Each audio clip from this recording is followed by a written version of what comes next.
Imagine it's World War II, and the US is churning out of Liberty ships and T2 tankers to support the war.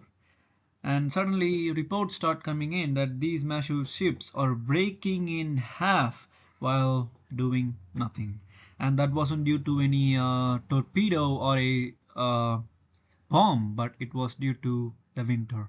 And this cold reason reveals us that the ductile mild steel can be dangerously brittle at lower temperature, and that is the essence of the ductile to brittle transition temperature curve, and it will be the subject of our today's discussion. And I am Gowshikar K, presenting you this transition from second year metallurgy of GCE Salem. As I already mentioned, that is the reason we study the Dbtt curve, and even the metallurgical engineering evolutionized by the problem, by this exact problem. And it is the reason why Titanic even broke. Basically, the same idea that it hit by a low temperature iceberg, and suddenly the ductile mild steel transitioned into a brittle material and it breaks into two half. So this brittle fracture doesn't occur randomly, but it occurs severely when presence of a notch or any defect which restricts the plastic flow, which is basically uh, act as a critical point for further crack propagation, and will break suddenly into two pieces without any uh, warning. And at lower temperature, the energy absorption is going to be very low, and this also, or I mean, this two are the most responsible factors for the severe failures or the service failures of most of materials. And you can plot your energy absorption versus temperature curve with the help of a Charpy V-notch test from different readings and different temperatures. And when you plot the CV versus the temperature curve, it may not look a straight line, but rather a S-shaped curve. And that S-shaped curve is what we can identify as the ductile to brittle transition.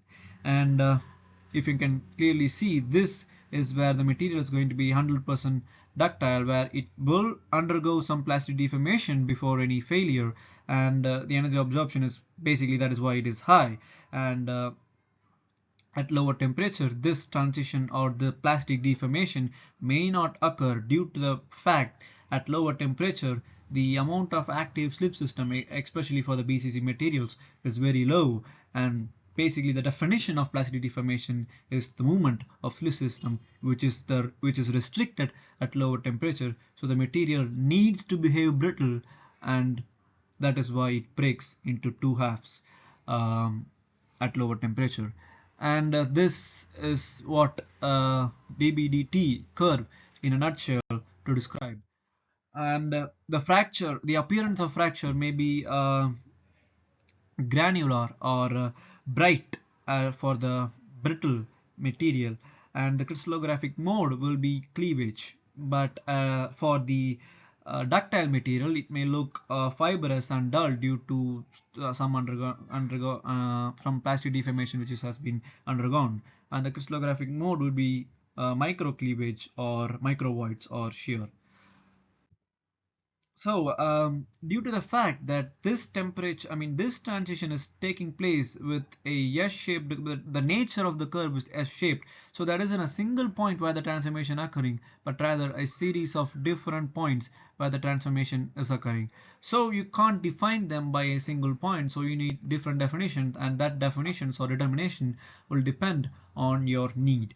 So if you look at the top, we have the 100% ductile behavior, and there we can call that as the fracture is transition plastic.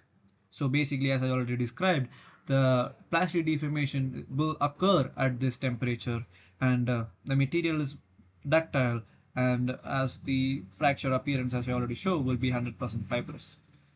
But when you come low, the energy absorption is going to be decreasing, and basically when you come below at lower temperature, the energy absorption is suddenly decreasing, and the fracture maybe the ductile behavior is undergone, but once it half undergone, it will again going to be brittle. It will again going to be behave as a brittle material due to the fact that is absorbing lower energy and at lower temperature. That is what we call the fracture appearance transition temperature uh, looks like. And that the T3 is which we that is the T2 temperature, and the T3 is nothing but the average of the upper half and the lower half, and that is not mostly considered for the criteria for determination criteria for dBdt. But the most critical definition is this point, where at lower temperature the energy absorption should be at least 20 joules, so that we can say the material is safe uh, at lower temperature, because after or after after having the 20% absorption, it is going to be brittle in manner. So that is what we don't expect from a material. We need some plastic deformation before it undergoes some failure. So we need to basically aware at or we need to basically design a material which can absorb at least 20% energy at lower temperature, and that temperature or the transition is what we call the ductility transition. Basically above this point the material is going to be ductile, and below this point it is going to be brittle, and that is what this temperature will show you. That is the nil ductility transition temperature, as by definition there is no ductile behavior and the material is going to be 100% cleavage. I mean, not exactly 100%, but at least we can say there is no ductile behavior. And as I already mentioned, the plastic deformation will not occur in this case. So these are the 5 points where the transition of ductile to brittle will undergo, and you can define them based on your needs. And the most uh, prompt definition would be the ductility transition temperature, which will be the design tool for the materials to be developed. And this curve can be manipulated from metallurgical or materials engineering, as from chemical composition or any sorts of heat treatment method. So one such maybe even say 0.1% increase in carbon raises the temperature even to 14 degrees Celsius, but at but that is not we don't need to be increased.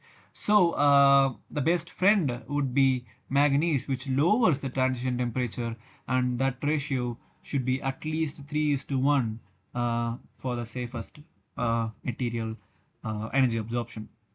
And deoxidizers also are the enemies of the dBdt curve.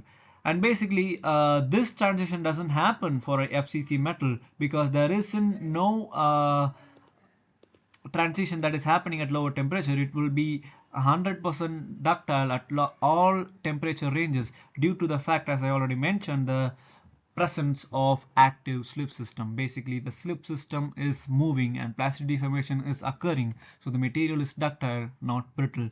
But unless it has any grain boundaries, grain boundary embrittlement, like in stainless steel, which you may get a chromium at your grain boundaries, that may induce a brittle behavior. Unless otherwise, it is always ductile. And BCC materials, or this is the BCC materials, are the main victims of the dBdt curve.